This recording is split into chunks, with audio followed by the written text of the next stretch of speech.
ये है बदरपुर के पास मीठापुर का इलाका है। दिल्ली बनाई थी दिल्ली बनाएंगे, पीछे ये पोस्टर लगा हुआ है। अजय माकन नजर आ रहे हैं, कांग्रेस कैंपेन कमेटी के चेयरमैन है अजय माकन। हरियाणा के पूर्व मुख्यमंत्री, चूंकि बदरपुर का इलाका जो है, हरियाणा के पूर्व मुख्यमंत्री भूपेंद्र सिंह हुड्डा नजर आ रहे हैं। दिल्ली की पूर्व मुख्यमंत्री शीला दीक्षित नजर आ रही है। दिल्ली प्रदेश कांग्रेस अध्यक्ष अरविंदर सिंह लवली नजर आ रहे हैं। इसके अलावा आपको हारून यूसुफ नजर आ रहे हैं, जो कि दिल्ली के बलीमारान इलाके से पिछले 4 बार के विधायक हैं। दिल्ली सरकार में मंत्री भी रह चुके हैं हारून यूसुफ, वो मंच पर इस वक्त नजर आ रहे हैं। सोनिया गांधी को एक प्रतीक चिन्ह के तौर पर एक गदा भेंट की जाएगी। पीछे जो मजमून है वो लिखा हुआ है, दिल्ली बसाई थी दिल्ली बनाई थी और दिल्ली बनाएंगे। वो अलग बात है कि विपक्षी ये कह रहे हैं कि दिल्ली को अगर लूट लिया किसी ने तो वो कांग्रेस है। विपक्षी ये कह रहे हैं कि दिल्ली को अगर पीछे किसी ने ढकेला 15 साल में तो वो कांग्रेस है। लेकिन हाँ, कांग्रेस ये कहने में जरा भी गुरेज नहीं कर रही कि टूट गई विकास की डोर, चलो लौट चलें कांग्रेस की ओर। तो ये एक विशाल जनसभा है। बड़ी बात यह है कि सोनिया गांधी की एकमात्र ही रैली है, एक ही रैली है 6 दिन पहले, चुनाव के 6 दिन पहले, और 2 रैलियां कुल मिलाजुला करके करना है। कुल मिलाजुला करके 2 रैलियां करना है राहुल गांधी को।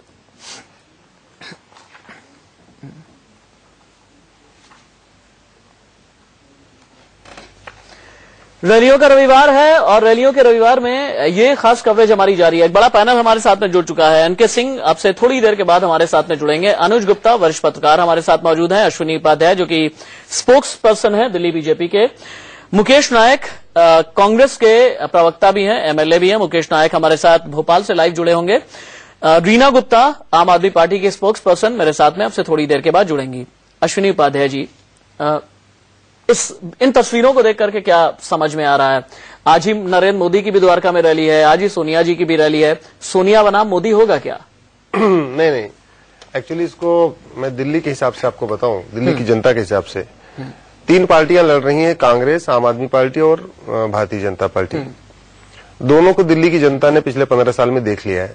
पिछले 15 साल में पहले कांग्रेस को देखा, बाद में कांग्रेस की सहयोगी आम आदमी पार्टी को भी देखा और ये समझ लिया कि इन्होंने आपको भी तो देखा है, पिछले 20 साल में इनको भी देखा है। दिल्ली की जनता ने आपको भी तो देखा। हाँ, हमें 1994 में, बिल्कुल ठीक कह रहे हैं, उस समय देखा था 5 साल। आपको मैं बताऊं, 1994 में मदन लाल खुराना जी ने दिल्ली की जो सबसे बड़ी समस्या है पानी, उसके लिए हरियाणा के साथ समझौता किया। ठीक है। उसके बाद 15 साल हुड्डा हरियाणा में कांग्रेस की सरकार रही, दिल्ली में कांग्रेस की सरकार रही और केंद्र में आप मुख्यमंत्री बदलते। नहीं, मेरी बात सुनिए। हाँ, बहुत बड़ा, मैं बहुत गंभीर विषय बता रहा हूं। मदन लाल खुराना ने पानी के लिए समझौता किया हरियाणा के साथ कि भाई पानी मिलेगा। उसके बाद केंद्र में कांग्रेस की सरकार, हरियाणा में कांग्रेस की सरकार और दिल्ली में कांग्रेस सरकार, उसके बाद भी एक बूंद पानी नहीं पहुंचा। पूरी की पूरी मुनक कैनाल सूखी रही। इससे पता चलता है कि कांग्रेस कितनी गंभीर है। चलिए मान लिया मदन लाल खुराना ने भी बीजेपी की रैली के मंच से कहा जा रहा है कि मुनक नहर में पानी आ चुका है और जल्दी ही द्वारिका के घरों को पानी मिल जाएगा। हाँ, बिल्कुल सच्चाई है, पानी आ चुका है, पानी आ चुका, बिल्कुल ठीक बात है। तो मैं यही आपको बता रहा हूँ कि भारतीय जनता पार्टी और कांग्रेस और बाकी अंदर क्या है। अभी हमारी दिल्ली में सरकार नहीं बनी, केवल हरियाणा में सरकार बनी और केंद्र में सरकार बनी और दिल्ली में पानी आ गया। अश्विनी जी एक बात बताइए, अभी 10 मिनट पहले मैंने एक ब्रेकिंग न्यूज पढ़ी है अपने ही चैनल पे। ब्रेकिंग न्यूज यह है कि भारतीय जनता पार्टी का कल यानी सोमवार के दिन यानी 2 फरवरी के दिन विजन डॉक्यूमेंट आने वाला है। 7 फरवरी को चुनाव है, 5 दिन पहले विजन डॉक्यूमेंट, समझ सा नहीं आया कुछ। देखिए, हम क्या क्या करने वाले हैं वो मोदी जी भी बता रहे हैं, हमारी मुख्यमंत्री भी बता रही हैं। डॉक्यूमेंट देर से क्यों आया? मैं आपको बता रहा हूँ। विजन डॉक्यूमेंट हमारा ये है कि हम अगले 5 साल में क्या क्या करने वाले हैं। उसमें आधी बातें तो बाकायदा रोड शो के दौरान, अपनी नुक्कड़ सभाओं के दौरान, बताया जा रहा है। मेरी बात का जवाब नहीं दे रहा है। मैं मान गया कि सारी बातें कह रहे थे, लेकिन विजन डॉक्यूमेंट देर से क्यों आया? क्योंकि अभी पिछले दिनों में बाहर निकला था, बीजेपी के अंदर खाने के नेताओं ने मुझसे ये कहा कि भैया ऐसा है, किरण बेदी ने अलग से विजन डॉक्यूमेंट ट्वीट कर दिया, मैनिफेस्टो का इंतजार नहीं किया और यही नतीजा है कि विजन डॉक्यूमेंट को लेकर के इतना ज्यादा कंफ्यूजन है। अमित शाह बड़े नाराज, पता चला है कि अमित शाह मोदी जी बड़ा नाराज हो गए। नहीं, कोई नहीं नाराज। राशि, जब मुझे 2 मिनट का समय दे, फिर मैं आपको बताता हूँ पूरी बात। मैं प्रवक्ता हूँ, 24 घंटे वहीं रहता हूँ, पार्टी का काम कर रहा हूँ। पार्टी ने डिसाइड किया कि जो मैनिफेस्टो नाम की चीज जैसे इतने दिनों से चल रही थी, अब हम उसको खत्म करेंगे, हम इसको विजन डॉक्यूमेंट के नाम से लाएंगे। जैसे योजना आयोग पहले था, उसका नाम नीति आयोग हो गया, तो काम वही वादों का पुलिंदा ही ना होगा, तो वादों का पुलिंदा ही, वादों का पुलिंदा नहीं है। हम क्या क्या डिलीवरी करेंगे उसकी बात करने वाले हैं।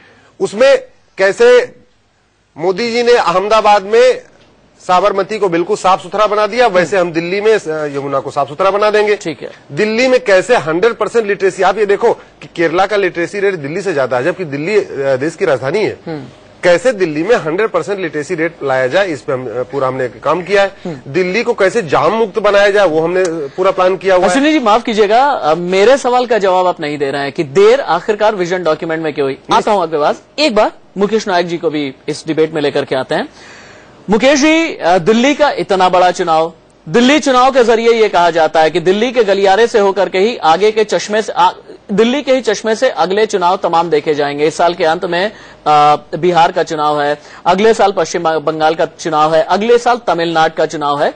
लेकिन यहां पर यूपीए चेयरपर्सन की कांग्रेस अध्यक्षा की एक रैली, कांग्रेस के उपाध्यक्ष की सिर्फ 2 रैली, इतनी जल्दी सरेंडर क्यों कर देते हैं आप लोग? अरे रैली, रोज रैली निकालने से, रोज भाषण देने से थोड़ी दिल्ली में फ्लाईओवर बन जाएंगे या मेट्रो स्टेशन आ जाएगा। अभी मुझे हंसी आ रही थी, बीजेपी के प्रवक्ता कह रहे हैं कि अभी हरियाणा में सरकार बनी और पानी आ गया, जैसे दिल्ली में इसके पहले हवा और पानी था ही नहीं। इनको ये पता नहीं है। अरे नहीं था, झूठ बयानी मत करिए, कभी नहीं आया पानी। भारत का बजट, मुकेश नायक जी आपको नहीं पता, भोपाल में बैठे पूरी 15 साल में मुनक कैनाल में एक बूंद पानी नहीं आया हरियाणा से, अब आया है। थोड़ा शांति से बैठे, आपने बात कर ली, मुझे बात करनी नहीं, लेकिन झूठ बयानी न करे ना। मेरे बाद आपको एक ब्रेक ले लेता हूं मैं। मुकेश जी माफी के साथ आप आगे अपनी बात कंटिन्यू करेंगे, एक छोटे से ब्रेक के लिए रुकेंगे, कहीं मत जाइएगा। ये बड़ा पैनल हमारे साथ में मौजूद है, द्वारका में क्या चल रहा है, बदरपुर में क्या चल रहा है, ये सब कुछ बताएंगे एक ब्रेक के बाद। बोधित कर देंगे। तेजी से निर्माण किया, मेट्रो जैसी सुविधा दी, जिसका फायदा लाखों लोग रोज उठा रहे हैं। सीएनजी लाकर शहर को प्रदूषण से मुक्त किया, 24 घंटे बिजली का इंतजाम किया, पानी पहुंचाने के लिए हजारों किलोमीटर लंबी पाइपलाइनें बिछाई, जो कि बस्तियों में रहने वालों को पक्के मकान देने की योजना शुरू की। आज दिल्ली में हजारों फ्लैट्स बने हैं, जिसका लाभ झुग्गी वासियों को मिला और मिलेगा। यही नहीं, 895 कॉलोनीज को रेगुलर किया। हर क्षेत्र में, चाहे वो स्वास्थ्य, चाहे वो शिक्षा हो, सभी में कारगर कदम उठाए गए। अब फिर आई मोदी की सरकार। आप तो सब जानते हैं उन्होंने कितने बड़े बड़े वादे किए थे, आखिर उन वादों का क्या हुआ? कहाँ है वह काला धन जिसे हर नागरिक को 15-15 लाख मिलना था? कहाँ है वह रोजगार जो हर नौजवानों को मिलना था? कहाँ है वे कदम जिससे महंगाई कम हो? हमारे डॉक्टर मनमोहन सिंह जी के नेतृत्व में यूपीए सरकार ने कितने ऐतिहासिक और क्रांतिकारी कदम उठाए, जिससे आप सबको और पूरे देश को फायदा मिला।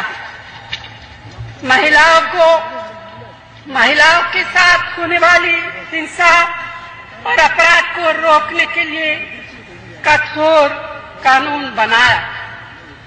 हमारे रेहड़ी पटरी के भाइयों को कितनी ठोकरें खानी पड़ती थी, इससे बचाने के लिए उनके कारोबार को कानूनी तौर पर अधिकार दिया। सरकारी कर्मचारियों और पेंशन पाने वालों को 6वें वेतन आयोग का लाभ दिया। 67% आबादी को सस्ते दामों पर अनाज देने के लिए फूड सिक्योरिटी कानून बनाया।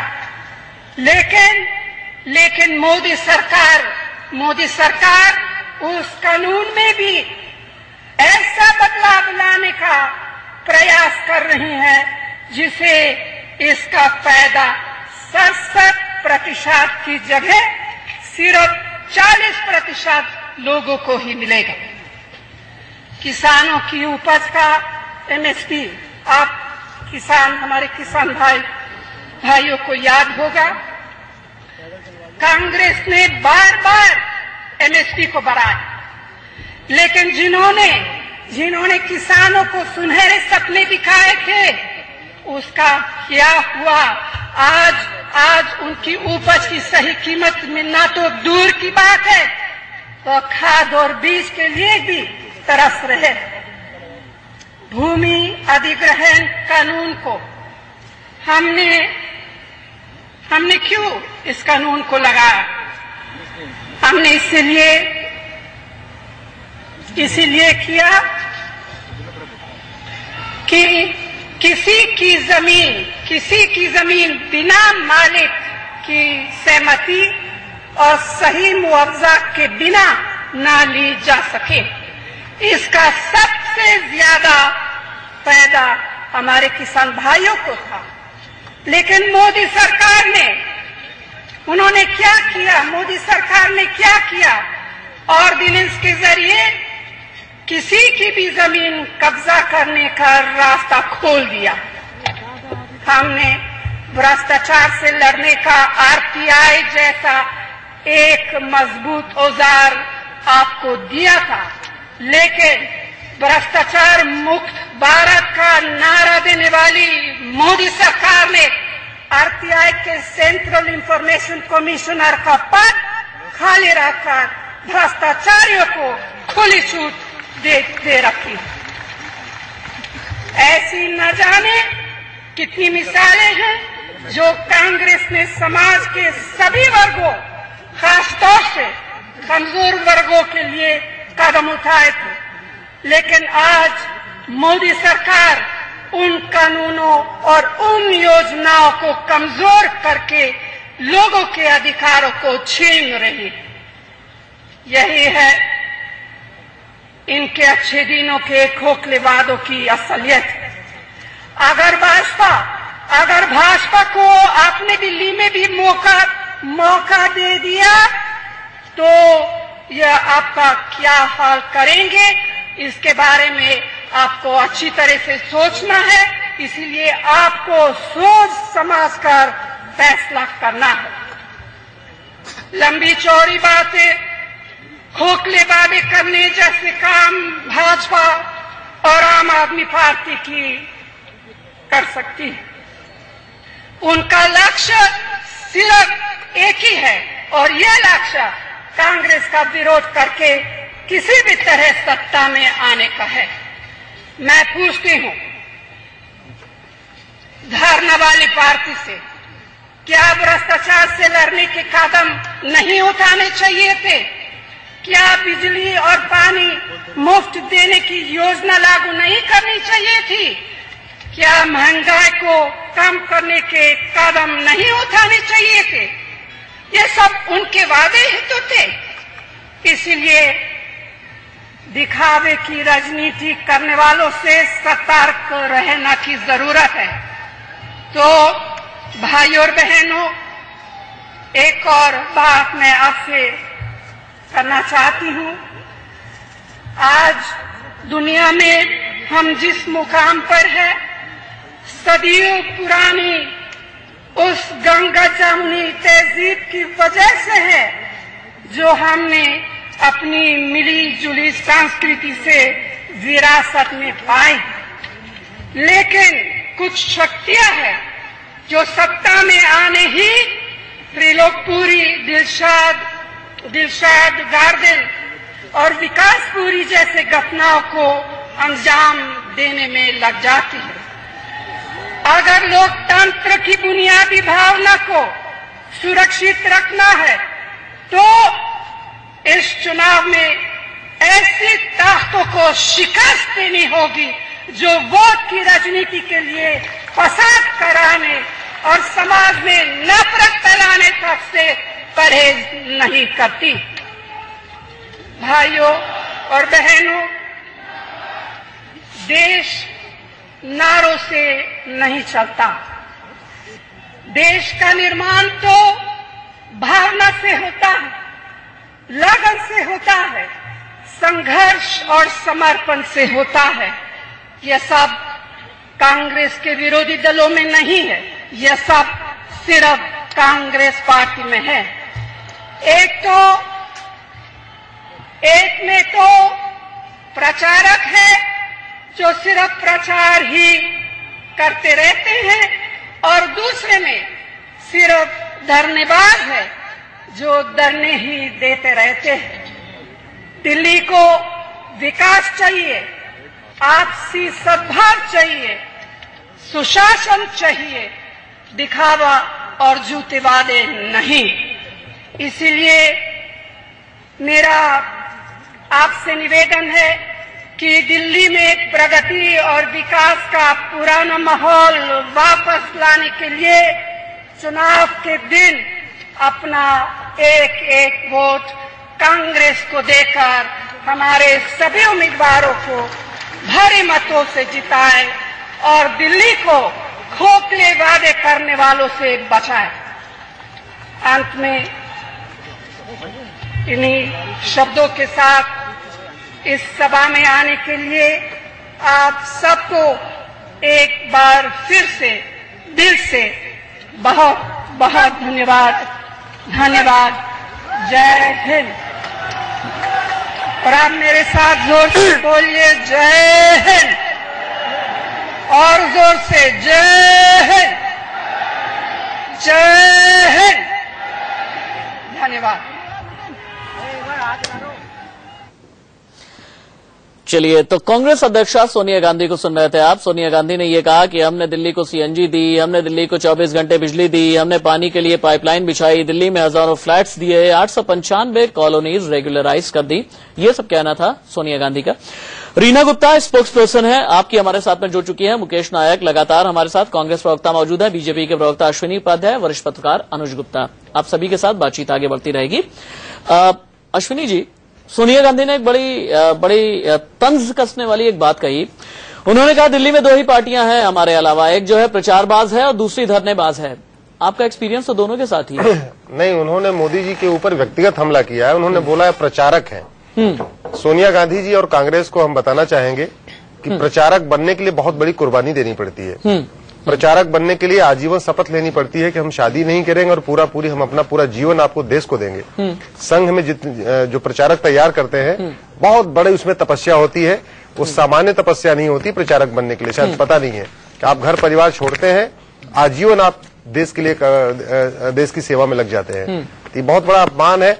और केवल मोदी जी को उन्होंने प्रचारक नहीं बोला, एक तरीके से देश में जितने भी लोग जो सब कुछ छोड़ के देश की सेवा करते हैं, ये उन्होंने उनका अपमान किया है। उनको जनता इस बात का पूरा जवाब देगी कि किस तरीके से समाज की सेवा करने वालों को जो उन्होंने मजाक उड़ाया है। ये बड़ा गंभीर विषय है। बाद में आपको दो चार बातें और बताऊं मैं, जो इन्होंने झूठ बोला। मैं अभी देख रहा था, ये कहती है कि हम सीएनजी लाए। सीएनजी कांग्रेस थोड़ी लाई है। सीएनजी तो सुप्रीम कोर्ट ने बार बार फटकारा है। सुप्रीम कोर्ट का आदेश से सीएनजी आई है कि दिल्ली प्रदूषित हो। हाँ, ये तो झूठ बोल रही है, साफ साफ झूठ बोल रही है। फिर कहती है हम पानी लाए। अरे पानी कहाँ आया? केंद्र में कांग्रेस की सरकार थी, हरियाणा में कांग्रेस की सरकार थी, यूपी में और दिल्ली में कांग्रेस सरकार थी जी। लेकिन 94 में भारतीय जनता पार्टी के मुख्यमंत्री मदन लाल खुराना जो समझौता किया था पानी का, वो पूरा ही नहीं किया। पानी अब आया है जी। पिछले हफ्ते आप ये देखो कि अभी हमारी चंद दिनों पहले हरियाणा में सरकार बनी और 6-7 महीने पहले हमारी दिल्ली में सरकार बनी और दिल्ली में पानी आ गया। पुनः कैनाल में बाकायदा पानी आ गया। 2-3 दिन के अंदर द्वारका वगैरह में सबको डोर टू डोर घर घर पानी पहुंचेगा। ठीक है। और ये झूठ बोल रही है कि हम पानी लाए। 15 साल में कुछ भी नहीं किया। दिल्ली की जनता पानी के लिए तरसती रही। वो ये भी कह रही है कि, हाँ रीना आपके पास आ रहा हूं मैं, वो ये भी कह रही है कि दिल्ली में हजारों फ्लैट्स है। वो ये भी कह रहे हैं कि 895 कॉलोनीज हमने रेगुलर कर दी। रीना, एक बात ये बताइए, आपकी पार्टी को कांग्रेस अध्यक्षा सोनिया गांधी ने ये कहा है कि आपकी पार्टी जो है धरनेबाज पार्टी है। 49 दिन तक इन्हीं के साथ में मिलकर के आपने सरकार बनाई और आज सोनिया गांधी कह रही हैं कि आप धरनेबाज हैं। जवाब क्या है आपका? देखिए, दोनों कांग्रेस और बीजेपी एक ही पहलू के, एक ही सिक्के के दो पहलू हैं। दोनों कहते रहते हैं हमने ये किया, हमने वो किया। अगर इन दोनों ने इतना विकास किया होता तो आज दिल्ली की 7% जनता जिस स्थिति में रह रही है, ऐसा बिल्कुल नहीं होता। इससे साफ पता चलता है कि दोनों सिर्फ कहने के लिए हैं और करने के लिए कुछ नहीं है। हमने 49 दिन में दिखा दिया कि अगर सरकार की नियत होती है कुछ करने की, तो वो सरकार कम दिन में भी बहुत कुछ करके दिखा देती है। और सबसे बड़ी बात तो ये है कि जब सरकार भ्रष्ट होती है तो भले ही। ठीक है रीना, आपको रोकना चाहूंगा मैं। मुकेश नायक जी, रीना गुप्ता, अश्विनी उपाध्याय, अनुज जी, आपका आप सभी का बहुत बहुत शुक्रिया। आगे हम आपके इसी पैनल के साथ दोबारा जुड़ेंगे। वक्त ब्रेक का हो चला है, कहीं मत जाइएगा, बस थोड़ा सा इंतजार के बाद खबरें जारी हैं।